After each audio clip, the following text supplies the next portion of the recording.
सत्संग प्रेमी बंधुओं एवं श्रद्धा मूर्ति देवियों तथा प्यारे बच्चों, सदगुरु कबीर ने एक साखी कही है, आपा तजे हरि भजे, नक्सिक तजे विकार, सब जीवन से निर्वैर रहे, साधु मता है सार।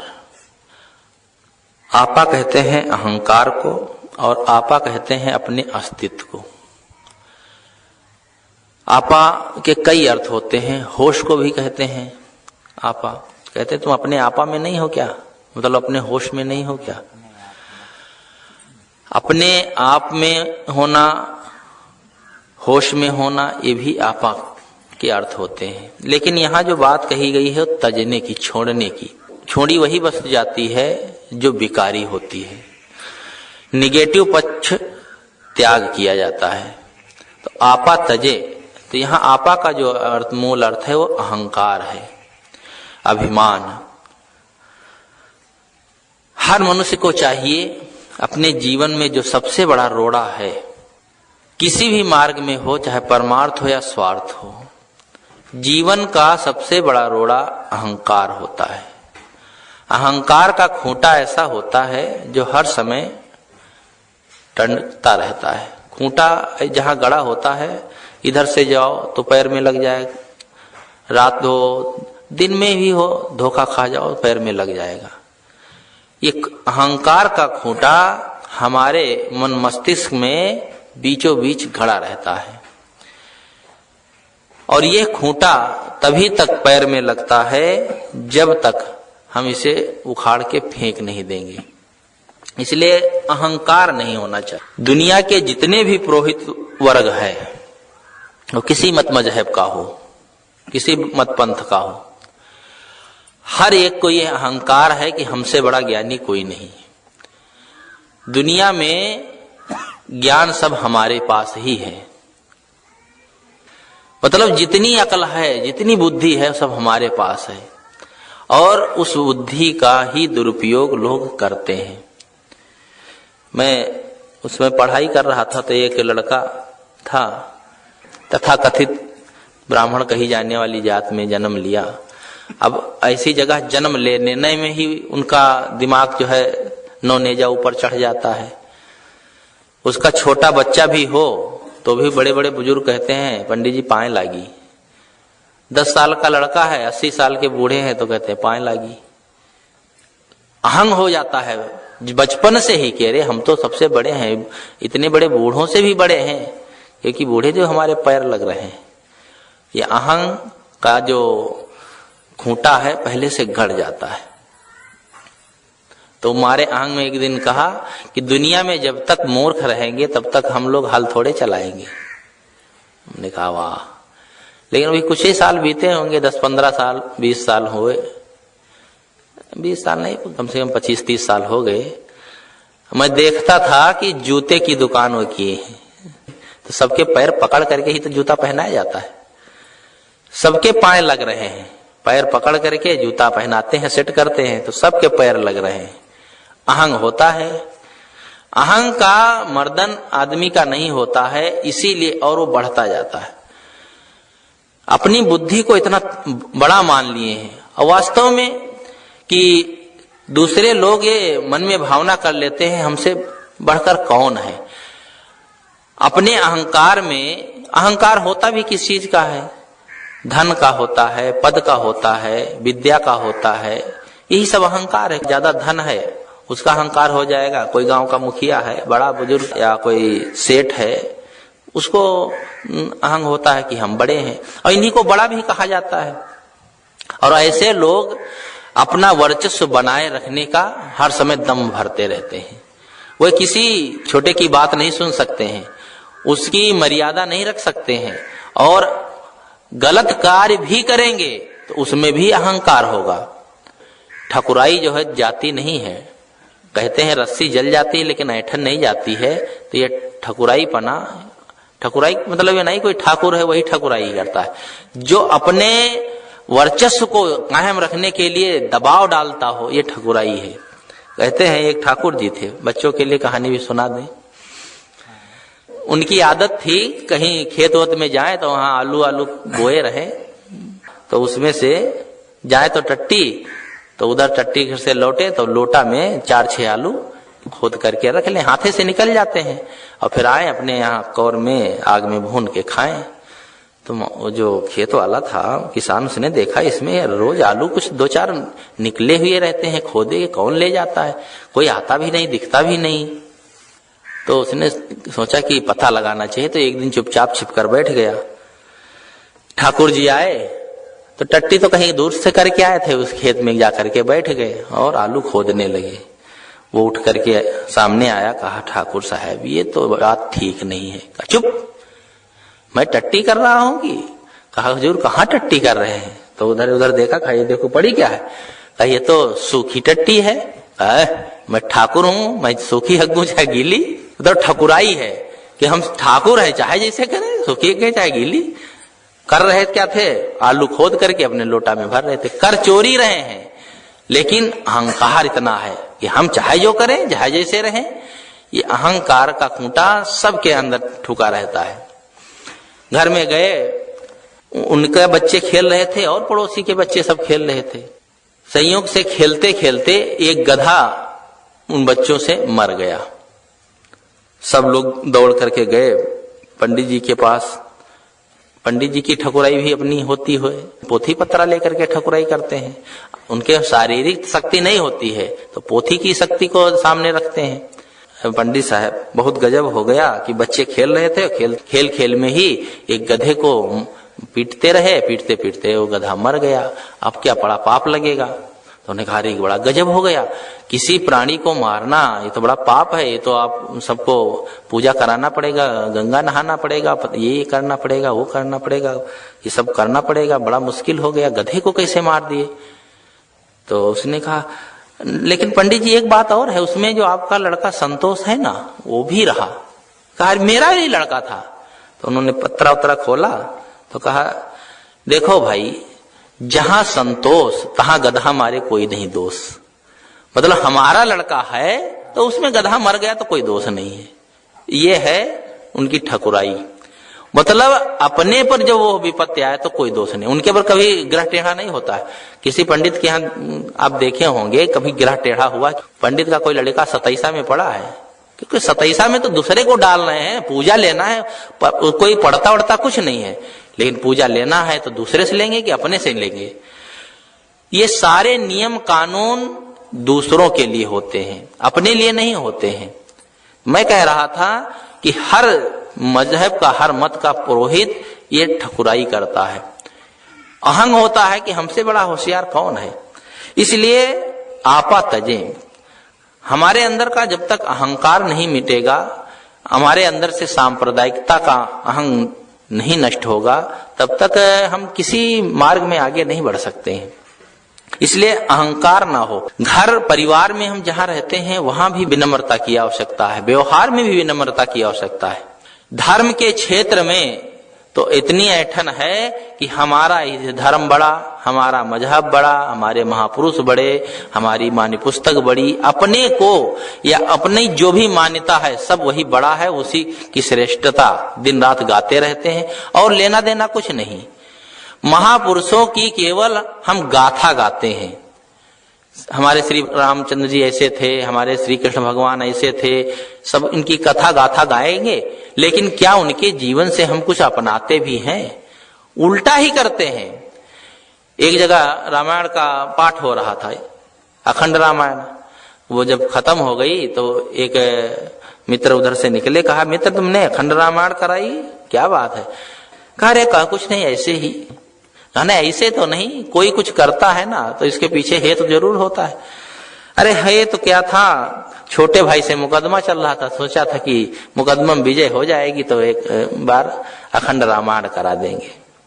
ये रजनीकांत ने लिखा है, उन्होंने कहा मैं बहुत उसको डांटा, कहा मूर्ख कहीं का, तूने रामायण का पाठ कराया, महाभारत का कराना चाहिए था जहां लड़ाई झगड़ा है। भाई भाई का प्रेम कितना दर्शाया गया है रामायण में। भरत के प्रति राम का कितना प्रेम था। राम वन को चले जाते हैं तो भरत राजगद्दी नहीं लेना चाहते हैं, उनके चरणों में राज चढ़ा देते हैं, जब नहीं लौटते हैं तो राज भोग ना करके केवल राज्य का संचालन करते हैं। कितना प्रेम था आपस में, और तू आपस में मुकदमा लड़ने में विजय हो जाए उसके लिए तो रामायण का पाठ करा रहा है। तो आदमी सतमार्ग में भी, धर्म के क्षेत्र में भी काम उल्टा करता है। लगता है कि हम धर्म का काम कर रहे हैं, लेकिन धर्म के पीछे भी हेतु उल्टा ही होता है। इसलिए अहंकार से हम बचें। किसी भी क्षेत्र में हो, व्यवहार में हमारे में कुछ गुण आ जाते हैं, अहंग हो जाता है कि हम तो बड़े गुणी हैं, बड़े प्रवक्ता हैं, बड़े लेखक हैं, बड़े योग्य हैं, हम शिक्षक हैं। पता नहीं जो भी गुण जब आता है वो अहंग लेकर के आ जाता है। लेकिन यदि अहंग ना हो उसके साथ में तो गुणों की शोभा होती है। कोई भी फूल महकता है तो वो अहंग नहीं करता है कि हम भगवान के ही सिर पर चढ़ेंगे। वो भगवान के सिर पर चढ़ाओ, देवता के सिर पर चढ़ाओ तो भी महकेगा। आप पैरों के नीचे रख करके उसको कुचल दो तो भी महकेगा, बिना निरहंकारता। प्रकृति में कोई अहंग नहीं है, लेकिन प्रकृति से बना हमारा ये शरीर मिल गया तो हमें कितना अहंकार है। अहंकार तो शरीर मिलने के बाद ही है। आत्मा में तो कोई अहंकार है नहीं, आत्मा तो निर्विकारी है, कोई विकार नहीं है। अहंकार हमारे अंदर कब आया? जब ये शरीर मिला, और शरीर भी प्रकृति का, और वो भी मिटने वाला, नापादार, इतना क्षण भंगुर शरीर, और इस शरीर को पाकर के ही सारा हमें अहंकार होता है। हमें समझ में नहीं आता कि ये शरीर का क्या भरोसा है। पानी का बुलबुला फूटने में 2 क्षण भी लगेंगे, लेकिन ये सांस अंदर जाए बाहर ना निकले तो क्या भरोसा है। लेकिन इसी शरीर को लेकर के अहंकार होता है, मद चढ़ जाता है कि हम कितने ताकतवर हैं, कितने धनवान हैं। शरीर के मिलने के बाद ही ये सारा मद चढ़ता है। ताकत का मद, धन का मद, विद्या का मद, प्रतिष्ठा का मद, और यह मद सब निरर्थक है। कहते हैं गामा पहलवान 2 कारों को दोनों हाथों से पकड़ लेता था तो कारें चल नहीं सकती थी, वहीं पहिया घूमता रहता। लेकिन जब उसका शरीर शिथिल हुआ, वो जब बीमार हुआ, तो कहते हैं वो अपना हाथ उठा करके दूसरे तरफ नहीं रख पाता था, दूसरे ही उठा करके रखे, इतना शिथिल, बिल्कुल फालिस मार गई। बल का मद करने से क्या मिलता है? यह शरीर जिस लिए मिला है उस चीज को तो हम भूल ही जाते हैं, उसे तो हम याद ही नहीं रखते हैं। तो यह अहंग नहीं होना चाहिए। कोई भी हमारे में गुण है, उस गुण का प्रयोग करना, सेवा का गुण है, कोई हम विशेष गुण जानते हैं, उस गुण का समाज के लिए उपयोग करना ही उसकी सार्थकता है। अहंग करने से कुछ नहीं होता, अहंग हो जाता है। अब रामायण पढ़ते ही नारद जी को अहंकार हुआ कि हम तो काम पर विजय प्राप्त कर लिए। अरे मैं इतना त्यागी तपस्वी, हम काम पर विजय प्राप्त कर लिए। अपने त्याग और तप का अहंग जो होता है, ये अहंग मिटाने से भी नहीं मिटता है कि हम तो ज्ञानी हैं, हम सब जानते हैं। और वो अहंग फिर किसी के बताने से दूर नहीं होता है। अब कहानी सब जानते हैं, सील निधि की लड़की से शादी की बात हुई तो कहते हैं उसके हाथ में लिखा था जो कि इसके शादी करेगा वो चक्रवर्ती राजा होगा, बड़ा सम्राट होगा। अब उन्होंने अर्थ उल्टा लगा लिए, अरे होगा नहीं, जो होगा वो इसके साथ शादी करेगा, शादी करने के बाद नहीं होगा। लेकिन जब बुद्धि भ्रमित हो जाती है तो अर्थ उल्टा हो जाता है। तो उन्होंने सोचा कि अरे हमारी शादी कहीं लड़की के साथ हो जाती, हम भी चक्रवर्ती हो जाते। भूल गए अपना त्याग तप, और बस दौड़े दौड़े गए विष्णु के पास कि भगवान अपना रूप दे दीजिए और मुझे शादी करना है। विष्णु ने सोचा ये तो गजब हो गया, कहाँ तपस्वी मुनि और ये शादी करने के चक्कर में पड़ गए। तब उन्होंने कहा जेहिबिद होए नाथ हित मोरा, करो सुवेग दास में तोरा। उन्होंने कहा कि आप रूप दे दीजिए और स्वामी जी आप ध्यान रखिए कि जिस प्रकार से मेरा हित हो वो काम करें, कि आप तो हमारे प्रभु हैं, जिस प्रकार से मेरा कल्याण हो वैसा काम करें। ये भी सेवक की विनम्रता होनी चाहिए। अपनी बात कहने के बाद ये कहना चाहिए कि गुरु जी आपके जैसी इच्छा हो वैसा फिर करें, वैसे ये काम ऐसे करने से ठीक रहता, आपका जैसा विचार हो। अपने इष्ट को बांधना नहीं चाहिए। तो ज्ञानी तो थे ही, तो उन्होंने बांधा तो नहीं, कहा जिस तरह हित हो ऐसा प्रभु कीजिए। तब उन्होंने कहा परम हित तुम्हारा जिस तरह से होगा वो करूंगा।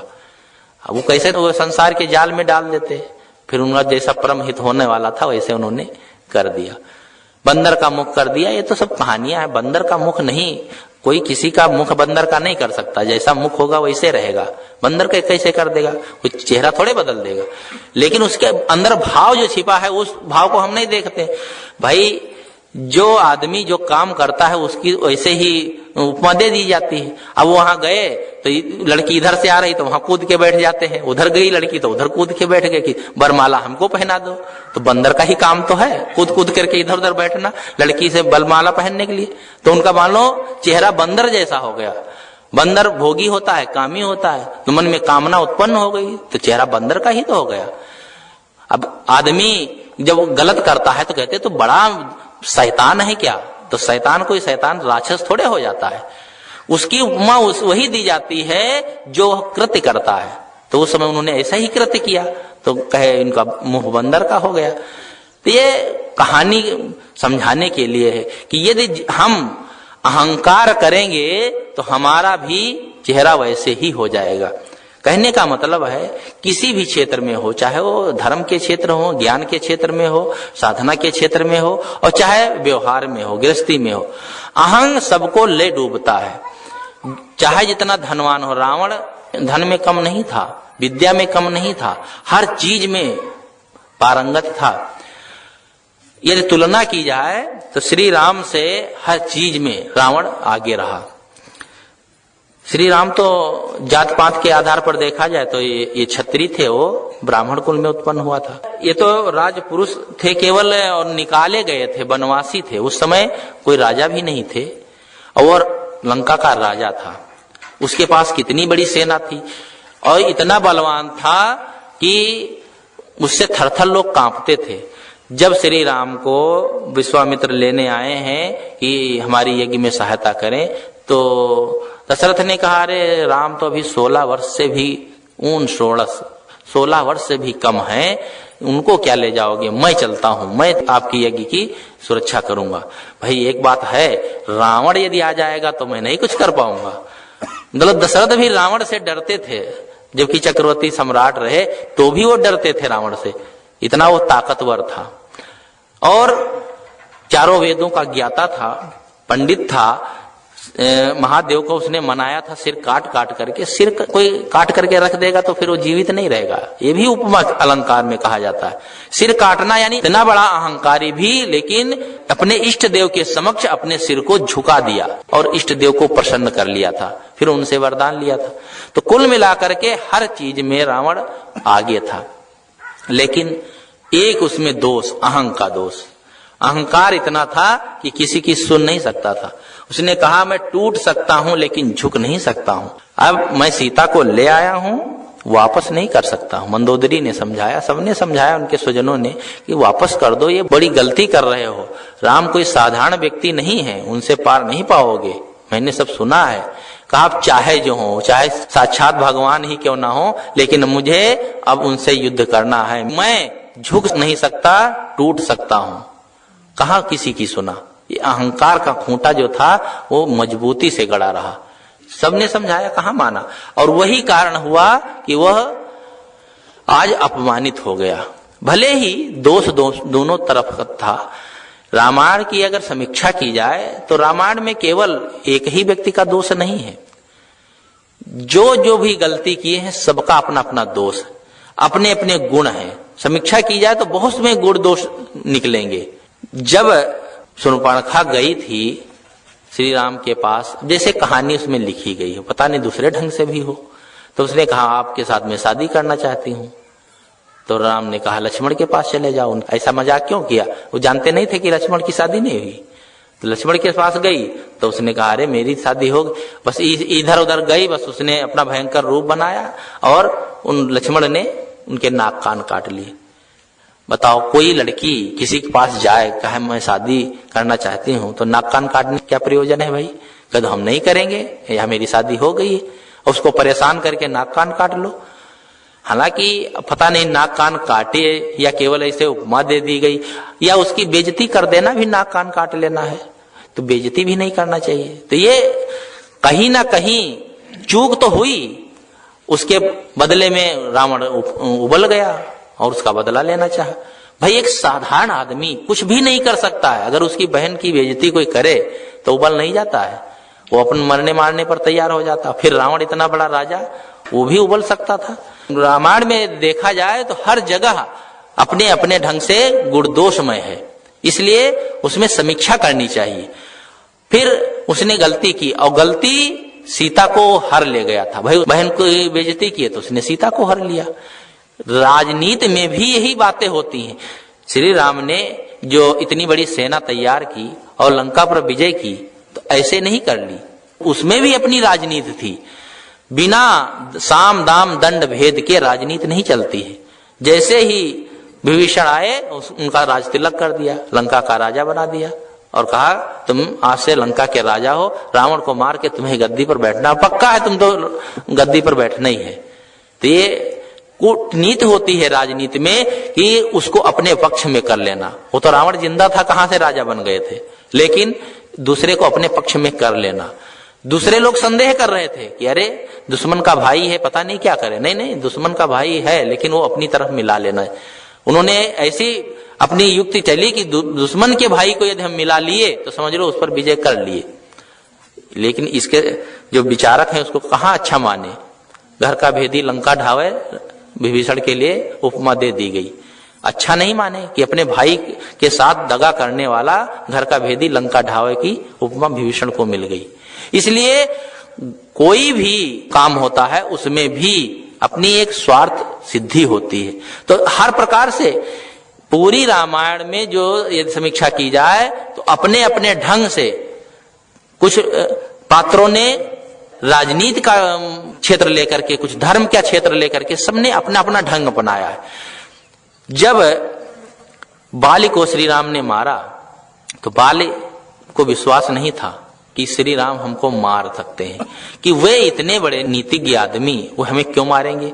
उनके घर में हम कोई झगड़ा करने गए हैं कि कहीं लूटपाट करने गए हैं, जब कुछ उनका हमने बिगाड़ा नहीं तो वो क्यों मारेंगे। आप जो कह रहे थे कि श्री राम ने मारा, उन कहे कि तुम झूठ बोल रहे हो। लेकिन जब बात सच्ची पता चली तब उसे गुस्सा आया कि मैं नहीं समझता था कि तुम छिपे हुए रुस्तम हो। अरे मैंने क्या बिगाड़ा था, तुमने मारा। तो कहा देखो तुमने गलती की थी इसलिए मैंने मारा। छोटे भाई की पत्नी को अपनी पत्नी बनाना ये कितना बड़ा अन्याय है। कई उदाहरण देकर के उन्होंने बताया।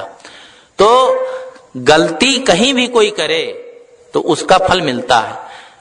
जब सीता जी हर गई थी तब उसकी खोज उन्होंने किया था। लक्ष्मण के जब बाण लगा था तब वो कितना पीड़ित हुए थे और वो कह रहे थे कि मेरा भी शरीर इसी समुद्र में लक्ष्मण के शरीर के साथ में प्रवाहित कर देना, क्योंकि मैं लक्ष्मण के बगैर नहीं रह सकता।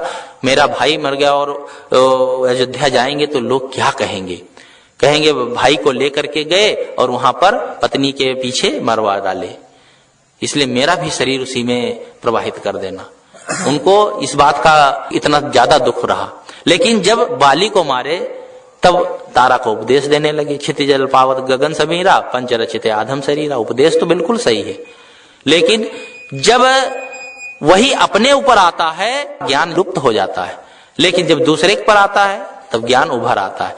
आपके घर में कोई शरीर छूट जाए सारा ज्ञान लुप्त हो जाएगा, उसी के लिए तड़पेंगे। पड़ोसी के यहाँ हो जाए तो अरे भाई क्या करें, ऐसा होता ही है, कभी कुछ हो ही जाता है। और कहीं दूसरी जगह अखबारों में रोज पढ़ते हैं, जरा भी संवेदना भी नहीं होती है। तो ये ज्ञान हर समय एक जैसा नहीं होता है। तो मैं तो ये कह रहा था कि आदमी के अहंकार होता है। रावण से बात चली कि रावण को अहंग था और वो अहंकार ही उसको ले डूबा। इसलिए अहंग हमें कहीं भी साथ सुख देने वाला नहीं हो सकता है। अहंकार की अग्नि में दहत सकल संसार, तुलसी बाँचे संतजन केवल शांति आधार। गोस्वामी जी ने लिखा है कि अहंकार की अग्नि में दहत सकल संसार, एक दो नहीं, लोग अहंकार की आग में ही जल रहे हैं। लेकिन हाँ बचते हैं। कौन बचते हैं? तुलसी बाँचे संत जन केवल शांति। शांति का आधार लेकर के संत जन बचते हैं।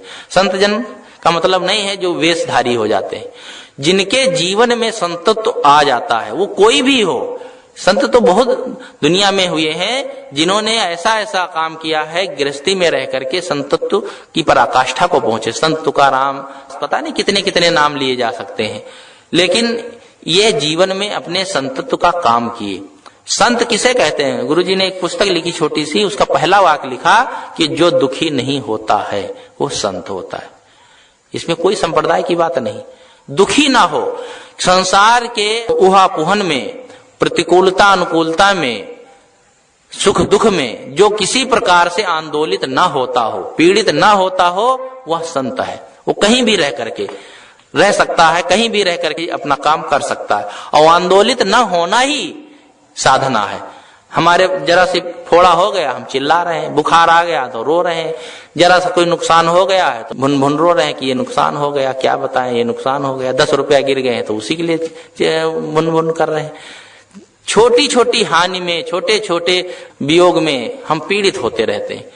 सुख दुख संयोग वियोग से जो ऊपर उठ जाता है उसके द्वारा आंदोलित नहीं होता। हाँ, ये है, जीवन में तो सुख दुख आएंगे, अनुकूलताएं प्रतिकूलताएं आएंगी, इससे कोई बच नहीं सकता है। चाहे जितना बड़ा कोई साधक क्यों ना हो, सिद्ध क्यों ना हो, उसके जीवन में भी अनुकूलता प्रतिकूलता आना पक्का है। लेकिन उसमें आंदोलित होने से कोई लाभ नहीं होता है। बिल्कुल एक सम रहेगा तो निश्चित है उसके जीवन में शांति आएगी। एक महात्मा थे, एकांत में रहते थे, गांव से दूर एकांत उनकी कुटी थी। सब तरह के लोग होते हैं, अच्छे से अच्छे संतों के भी विरोधी बन जाते हैं, उनको भी परेशान करने वाले बन जाते हैं। एक लड़की थी, उसका किसी से संपर्क हुआ और उसके बच्चा रह गया। बच्चा जब जन्म लिया तो उसके घर वाले उसको प्रताड़ित करने लगे, बताओ ये किसका बच्चा है। तो उसने अपने प्रेमी का नाम छिपा दिया, सोचा कि प्रेमी को बताएंगे तो ये सब लोग मारेंगे। तो उसने कह दिया कि अमुक जो साधु है कुटिया पर, उसका ये बच्चा है, उस पर दोष लगा दिया। अब सब गांव वाले नाराज हुए, ले ले डंडा लाठी पहुंच गए और उनको गाली देने लगे और ले जाकर के बच्चा उनके कुटिया पर डाल दिए। कहा लो तुम्हारा पाप तुम अपने पास रखो। तो उन्होंने कहा अच्छा ये बात है, ले लिया। कहीं से दूध का प्रबंध करके उसको पिलाया। 1-2 महीना बीचे, उन्होंने सेवा करते रहे। लेकिन माँ की जो ममता होती है वो दूसरी ही होती है। उसे रोज पीड़ा होती थी कि मैंने बहुत बड़ा पाप किया। कभी जीवन में सोच भी नहीं सकते, इतने निर्विकारी वैराग्यवान संत, उनको मैंने दोष लगाया और गांव वाले उन्हें भोजन भी नहीं देते हैं। किसी प्रकार से मेरे बच्चे का कैसे वो लालन पालन कर रहे हैं और कोई भी उनका इसमें हाथ नहीं है। तब एक दिन वो अपने माता पिता से, परिवार वालों से कहा कि मैंने झूठ बोला, ये बच्चा वो संत का नहीं बल्कि अमुक लड़के का। तब वो लोग जाकर के कहे भगवान हम सबसे गलती हो गई, हम लोगों ने बहुत पीड़ा दी, ये बच्चा तो दूसरे का है। तो कहा अच्छा ऐसी बात है तो ले जाओ। उनको प्रताड़ित किया तो भी प्रतिक्रिया नहीं की। उन्होंने कहा अच्छी बात है, बच्चे का पालन कर दिए। और जब उनको निर्दोष साबित किया गया तो भी कोई प्रतिक्रिया नहीं की कि हाँ देखो हम लोग सताए, तुमको अकल नहीं थी ना। अगर इस तरह से अगर उद्वेगित होकर के बोलते तो उनके संतत्व का मतलब नहीं। और कोई पर ऐसा झूठा लांछन लगाया जाए और उद्वेगित ना हो और निर्विकार भाव से सह ले, यही संतत्व है। ये कहने में तो सरल होता है, हम चोरी ना किए हों, हम गलती ना किए हों और कोई मुझसे कहे कि तुम चोर हो, तुमने ये गलती की, और हम सह लें, हम मान लें, तब ये उसकी कसौटी होती है। लेकिन हम तो उद्वेगित, हाँ कैसे कहते हो, कहाँ तुमने देखा, हमने कब किया ऐसा, हम तो उसकी प्रतिक्रिया जब शुरू कर देते हैं। लेकिन संतत्व की भावना यही है, तुलसी बाँचे संतजन केवल शांति धार। उन तो जीवन में उनके शांति ही शांति है, वे कभी कोई प्रतिक्रिया नहीं करते हैं। एक संत जा रहे थे, लड़के लोग हंसते हुए कहा साहेब बंदगी आगे देखो पीछे दगी। संत कहे अच्छा बात सही कह रहे हो। लोग डांटने लगे, कहा रे बच्चे ये क्या कह रहे हो, महात्मा को परेशान कर रहे हो। कहा नहीं नहीं नहीं डांटो मत, बिल्कुल सही कह रहे हैं बच्चे कह रहे हैं महाराज आगे देख करके चलना, जरा होश में चलना, नहीं तो पीछे दगी, यानी पीछे तुम्हारी बदनामी होगी। अगर गलती किए, साधना मार्ग में चल रहे हो और गलती किए तो पीछे दगेगी नहीं, मतलब पीछे बदनामी नहीं होगी, तो सही है तो कर रहे हैं। बच्चे व्यंग किए, लेकिन उन्होंने उसका अर्थ सकारात्मक लगा लिया। किसी ने कहा बड़े कपटी हो तुम, तो कहा भैया कपटी तो है ही है। पट किसे कहते हैं? कपड़े को। ये जो शरीर है ना, ये पट चोला, ये कपट का चोला ही मैंने पहन रखा है, तो कपटी तो हुई ही। अगर इस चोले का मिलना और छूटना समाप्त हो जाए तो मैं कपटी क्यों रहूंगा? तो आदमी को यदि व्यंग किया जाए या आदमी को सताया भी जाए और फिर भी उसमें उद्वेगित ना हो, उसी को संतत्व कहते हैं। तो मैं कह रहा था कि जीवन में अहंग किसमें नहीं होता है? जिसमें अहोभाव घट जाता है, अहोभाव समाप्त हो जाता है। तो आपा तजे, हमारे जीवन में कहीं अहंग ना हो, विनम्रता होनी चाहिए। हम बड़े हैं, हम मालिक हैं। ये मालिक होना भी बहुत बड़ा रोग होता है। घर में सबसे बड़ी बीमारी ये आ जाती है कि हम बड़े और मालिक हैं। अपने को मालिक और बड़ा मान करके ही दूसरों को हम दबा करके रखना चाहते हैं, डांट फटकार करके दूसरों को अपने अंडर में रखना चाहते हैं। और डांट फटकार करके कोई भी किसी को अपने अंडर में नहीं रख सकता है, ये बात पक्की है। प्रेम के बल पर, स्नेह के बल पर उसको हम अपने अंडर में रख सकते हैं। डांट फटकार करके कुछ समय के लिए मालूम होता है कि ये मेरा कहना मान लिया, लेकिन उसके अंदर प्रतिक्रिया होगी कि तुमने हमें डांटा, पहले से ही खिसक जाएगा। आदमी के अंदर प्रतिक्रिया होती है, क्रिया की हर जगह प्रतिक्रिया होती है, इसलिए डांट किसी को पसंद नहीं है। ऐसे ही एक जगह सत्संग हो रहा था, सामने समाधि है, तो उधर एक बच्चा गया खेलते खेलते समाधि के ऊपर जाके बैठ गया। महाराज तो देख रहे थे, तो उन्होंने कहा चौधरी नीचे वो बैठ जाओ, समाधि के ऊपर नहीं बैठा जाता। बस बैठ तो गया, लेकिन उसको बड़ी बेइज्जती लगी और सब पीछे देख कर हंस दिए। बच्चा तो है और हंस देंगे ही। जब महात्मा उनके घर गए, पूजा करने के लिए बुला ले गए, तो बच्चा कमरे में घुस गया, निकला ही नहीं। माँ बार बार कहे चलो साहब जी आए हैं, चलो पूजा करो।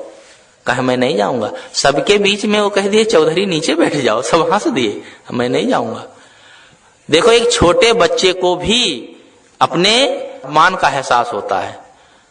हालांकि कोई ऐसी बात नहीं है, बेइज्जती कोई नहीं की। जब उन संत ने कहा रे भाई मुझे माफ कर दो, अब तो कम से कम कल गलती हुई, आज तक भी अपने रखे हुई है, माफ कर दो, अब नहीं कहेंगे। जब बहुत उसको दुलराया तब जाकर के वो माना। तो एक छोटे से बच्चे में भी ये भावना होती है कि कोई मेरा अपमान ना करे। सब सम्मान की भावना सब में होती है। इसलिए परिवार समाज में हम जहां रहते हैं, सबके साथ प्रेम का, स्नेह का बर्ताव करना चाहिए। दूसरे के दिल को रख करके ही हम किसी से कुछ काम करा सकते हैं। वहां अहंग नहीं होना चाहिए। अहंकार ही एक ऐसा रोड़ा हो जाता है कि वह दूसरे को कुछ समझता नहीं है। सास बहू और बेटे और पिता में यही बात होती है। खास करके जो पिता होता है वो बेटे पर दबदबा जमाना चाहता है, सास होती है बहू पर दबदबा जमाना चाहती है कि मैं जैसे कहूं वैसे करे, क्योंकि मैं मालकिन और मेरे अंडर में ये है। कोई किसी के अंडर में नहीं होता है, सब अपने अपने भाव से स्वतंत्र होते हैं। हर व्यक्ति को स्वतंत्र रखना चाहिए, उसके भावों को देखते रहना चाहिए। दबाव करके करने से कोई भी सुखी नहीं रह सकता है। और ये चिंता का विषय यही है कि जब हम अपने आप मलिकातम बांधे रहते हैं ना, चौधराना गांठते रहते हैं, तो हमारे अंदर टेंशन और बढ़ता है। अपनी मुट्ठी को जरा ढीला कर दें। यदि बच्चे काम करने योग्य हो जाएं, समझदार हो जाएं, तो हम उसको थोड़ा ढीला कर दें, अपना कार्यक्षेत्र घटा दें। देखो धीरे धीरे बच्चे उन्नति कर जाएंगे। कितने लोग होते हैं कि बच्चों को हर समय टोकते रहेंगे, ऐसे करो वैसे करो, ये तो लड़का है क्या जानेगा, हम नहीं बताएंगे तो बिगाड़ देगा। जब जितना ही हम टोकते रहेंगे, उनके ऊपर दबाव डालते रहेंगे, तो उनकी बुद्धि जो है वो विकसित नहीं हो सकती है, वो खिल नहीं सकते हैं। छोड़ दो, अपने आप करने दो, कुछ बिगाड़ने दो, बनाने दो। बिगाड़ते बनाते बनाते वो सब समझ जाएंगे और ठीक कर लेंगे। जो आदमी करता है उसी से तो बिगड़ता है, और करेगा ही नहीं, उसको तो आगे बढ़ाएंगे नहीं, सब अपने ही का अंडर में। तो एक दिन ऐसा होगा जब कहीं आंखें ढप गई अचानक, तो सब बंटाढार हो जाएगा। इसलिए उसके कंधों पर भी बोझ डालने का अभ्यास बनाओ। लेकिन हम चौधराना गांठने के लिए अभ्यास नहीं बनाते। एक माता जी आई गुरु जी के पास, तो कहे गुरु जी बड़ी टेंशन रहती है। बड़ी बूढ़ी थी पुराने जमाने। कहे अच्छा टेंशन माने तो भी जान गई है टेंशन। अब टेंशन तो अंग्रेजी शब्द है, लेकिन टेंशन तो सब जानते हैं। तो तनाव रहता है, कहीं बड़ा टेंशन रहता है साहब। कहीं काहे का टेंशन तुम्हें? अरे तुम्हारे यहाँ बहू है, बेटे हैं, सब तो कमाते धमाते हैं, तुम्हें क्या टेंशन है? तो कहना अरे साहब कुछ समझ में नहीं आता है, लेकिन हम सब टेंशन बना रहता है। पर तो कहना अच्छा ये बताओ, ये चाबी का गुच्छा जो है तुम ही टांगे रहती हो कि बहू को देती हो?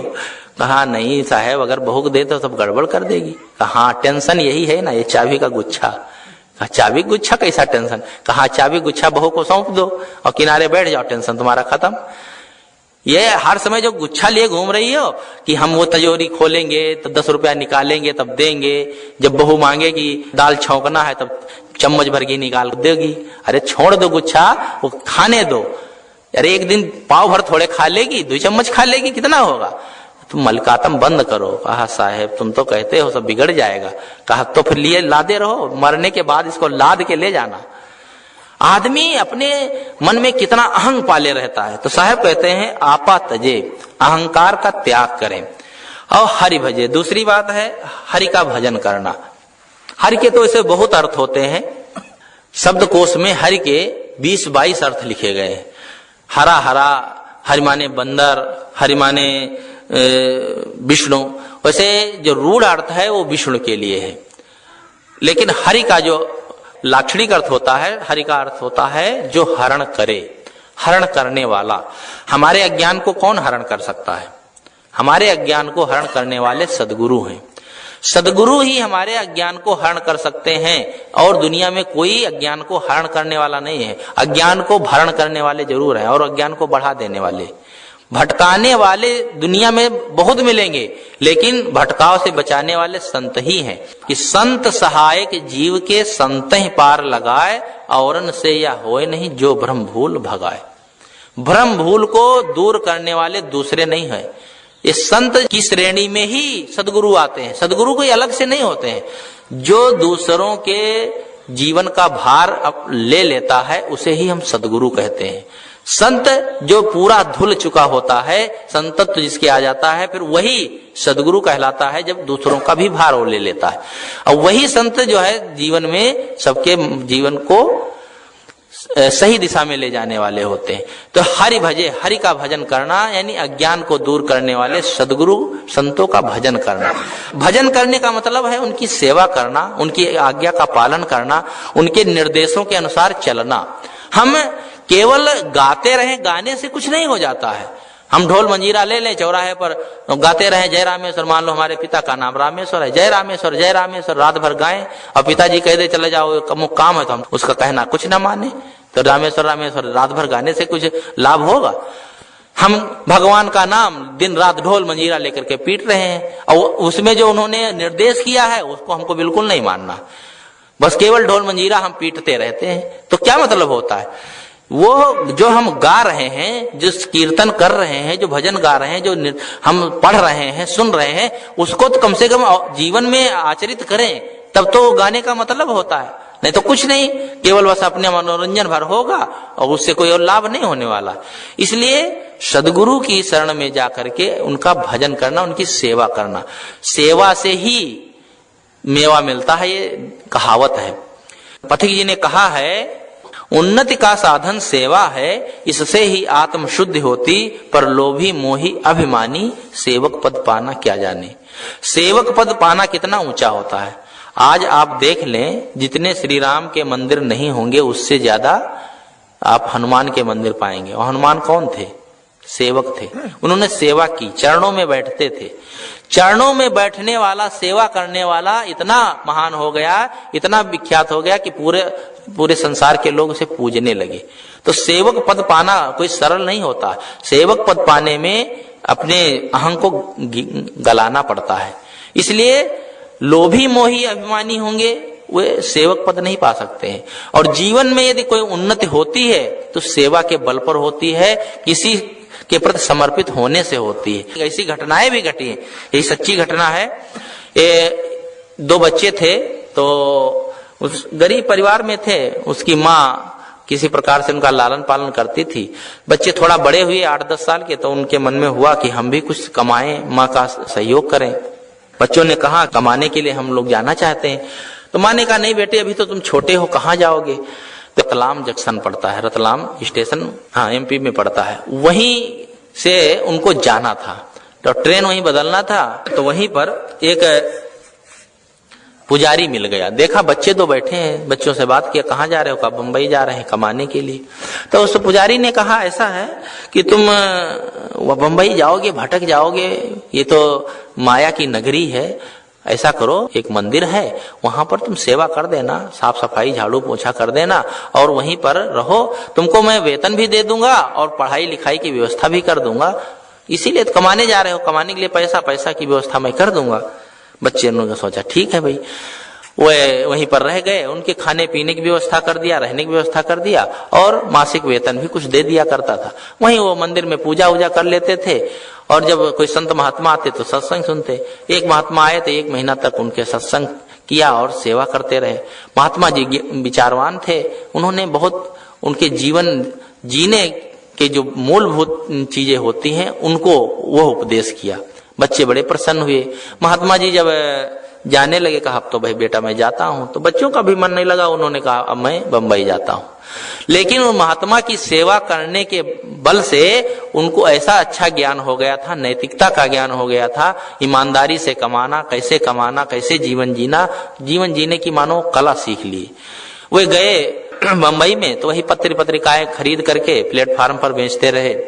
धीरे धीरे कुछ पैसा इकट्ठा कर लिए, फिर एक हैंड प्रेस खोले, फिर और पैसा हो गया तो एक धीरे धीरे उन्होंने बड़ा प्रेस खोल लिया। थोड़े ही दिन में काफी उन्नत कर गए, क्योंकि जो सदाचारी होता है, दुर्व्यसनी नहीं होता है, तो उसकी स्वाभाविक उन्नति होती रहती। और उनका इतना बड़ा प्रेस हो गया कि बड़ी बड़ी पुस्तकें वहां से छपने लगी। उस प्रेस का नाम खेमराज श्री कृष्ण वेंकटेश्वर स्टीम प्रेस बंबई। आप लोग उसकी पुस्तकें पढ़े होंगे, राधे श्याम रामायण और आल्हा की पुस्तकें सब वहीं से खूब छपती थी। अब पता नहीं वो प्रेस बंद हो गया, क्या हो गया। वह प्रेस जो था उन्हीं बच्चों का था, एक का नाम था खेमराज, एक का नाम था श्री कृष्ण। वे दोनों बच्चे इतने उन्नत किए और महात्मा की सेवा करके उनके विचारों को अपने जीवन में अपना करके इतनी उन्नत किए कि बहुत बड़े प्रेस के मालिक हो गए। अब तो उनकी 2-3 पीढ़ी भी बीत गई होंगी। तो ऐसी घटनाएं संसार में होती हैं। तो उन्नति का साधन सेवा है, सेवा से हमारे जीवन में उन्नति होती है। तो आपा तजे हरि भजे, नक्सिक तजे विकार। और तीसरी जो बात है, जितने जीवन के विकार हैं, दोष हैं, उनका त्याग करें। एक दोष जीवन में रहता है तो और दोष आ जाते हैं। जब शरीर में एक फोड़ा होता है ना, और फोड़े में जरा सी कहते कील रह जाती है तो वो ठीक नहीं होता है, फिर दूसरा फोड़ा बन जाता, 3-4 फोड़े, कई फोड़े हो जाते हैं। यदि एक विकार भी जीवन में शेष है तो दूसरे विकार आ जाना पक्का है। इसलिए सारे विकारों को दूर करें। दोष दुर्गुणों से जब तक हम रहित नहीं होंगे तब तक हमारे जीवन में शांति नहीं आ सकती। नक्सिक तजे विकार, सब जीवन से निर्भय रहे, सभी जीवों से निर्भयत्व की भावना रखे। यह नहीं है केवल मनुष्य से निर्भय रहे और जीवों को मारकर खा जाए, ऐसे भी मतपंथ हैं। सब लोग जानते हैं कि मनुष्य से तो उनका बड़ा प्रेम है, मनुष्य की सेवा करेंगे, अस्पताल खोलेंगे, लेकिन अन्य जीवों के लिए कोई दया माया नहीं है। उनको मारकर खाने के लिए भगवान ने बनाया है, इनको सब मार के खाओ। लेकिन संत कबीर कहते नहीं, दुनिया में जितने भी प्राणी हैं, केवल मनुष्य ही नहीं, जितने भी पशु पक्षी कीड़े मकोड़े हैं, सबके साथ निर्वैरत्व की भावना। बैर का वो किससे होता है? दुश्मनी उसी से होती है जो जिसे हम अपना नहीं मानते।